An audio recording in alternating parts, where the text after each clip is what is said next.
Bismillahirrahmanirrahim. Semangat pagi. Berikut ini penjelasan singkat untuk materi demokrasi di SMA Negeri Plus 2 Banyuasin 3 dengan judul dari proyek penguatan profil pelajar Pancasila kita adalah Suaraku, Aspirasiku. Oke, Ibu Petri awali dengan penjelasan demokrasi dulu ya. Kata ini berasal dari bahasa Yunani kuno demokratia, yang berarti kekuasaan rakyat, yang terbentuk dari rakyat. Demos itu berasal dari kata demos, artinya rakyat, dan kratos artinya kekuatan atau kekuasaan. Berikutnya, demokrasi adalah bentuk pemerintahan yang semua warga negaranya memiliki hak setara dalam pengambilan keputusan yang dapat mengubah hidup mereka. Demokrasi mengizinkan warga negaranya berpartisipasi baik secara langsung maupun melalui perwakilan dalam perumusan, pengembangan, dan pembuatan hukum. Demokrasi juga mencakup kondisi sosial, ekonomi, dan budaya yang memungkinkan adanya praktik kebebasan politik secara bebas dan setara. Oke, Bu Petri lanjut. Next, di slide berikutnya membahas prinsip-prinsip demokrasi yang berlaku secara universal. Itu meliputi pertama, keterlibatan warga negara dalam pembuatan keputusan. Kedua, tingkat persamaan atau kesetaraan tertentu di antara warga negara. Dan ketiga, tingkat kebebasan atau kemerdekaan tertentu yang diakui dan dipakai oleh para warga negara. Keempat, penghormatan terhadap supremasi hukum. Dan yang kelima, pemilu berkala untuk menjaga kesinambungan pemerintahan dan membangun demokrasi. Next, di slide berikutnya membahas asas demokrasi. Adanya pengakuan dan adanya jaminan.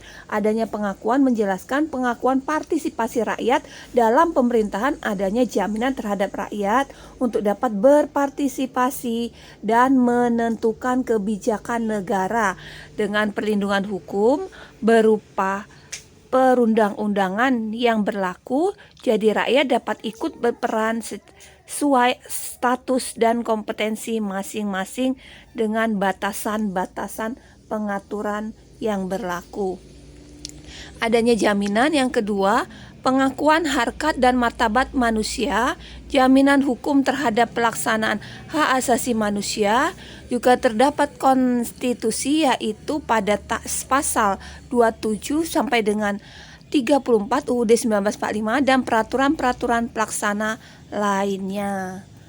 Oke, sejarah OSIS. Yang pertama, organisasi siswa intrasekolah yang sering disebut OSIS adalah wadah pembinaan kesiswaan di sekolah untuk pengembangan minat, bakat, serta potensi siswa. OSIS adalah sebuah organisasi resmi satu-satunya di sekolah yang diakui oleh Kementerian Pendidikan Nasional Republik Indonesia sejak 23 Maret 1970. Organisasi ini dimulai pada sekolah menengah yaitu SMP dan SMA. OSIS adalah lembaga eksekutif di dalam sekolah, sedangkan lembaga legislatif adalah MPK, Majelis Perwakilan Kelas. Kalau di sekolah kita MPK sudah dipilih, ketua MPK-nya saat ini Agung Prasetya dari kelas 11-1 ya nak. Jadi sekarang kita akan memilih ketua OSIS sebagai lembaga eksekutif yang menjalankan pemerintahan. Kalau di pemerintahan itu presidennya gitu ya, beserta jajaran menteri. Nah, ini bentuk demokrasi di sekolah dimulai dari pemilihan ketua OSIS dalam rangka ini menjalankan demokrasi melalui pemilihan ketua OSIS SMA N+2 Banyuasin 3 dilakukan dengan sistem pemungutan suara oleh seluruh warga sekolah dengan asas pemilihan jujur dan adil. Jurdil ya, ini pernah dilaksanakan di tahun-tahun sebelumnya pada periode 2021 dan 2022. Next, di berikutnya timeline pada pemilihan ketua OSIS diawali tanggal 5 sampai 8 sosialisasi kemudian berlanjut dengan tanggal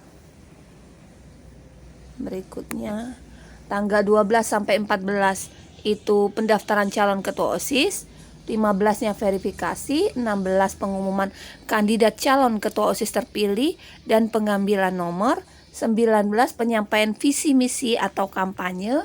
Jadi di tanggal 19 ini full seharian, visi misi itu di hari Senin ya. Kemudian debatnya tanggal 22 itu di hari Kamis, dan pemilihan ketua OSISnya tanggal 28 pada hari Rabu puncaknya ya. Tanggal 28 September pemilihannya. Oke, bisa dipahami? Ini dokumentasi yang pernah dilakukan oleh SMA N+2 Banyuasin 3 saat pemilihan ketua OSIS secara online di masa pandemi tahun 2021 lalu hingga pelantikan pengurus ketua OSIS. Dokumentasinya sudah lengkap. Ini saat pemilihan dari 6 calon tahun lalu, dan ini ya. Oke, demikian penjelasan singkat dari Bu Petri terkait suara demokrasi ini. Semoga bermanfaat. Terima kasih.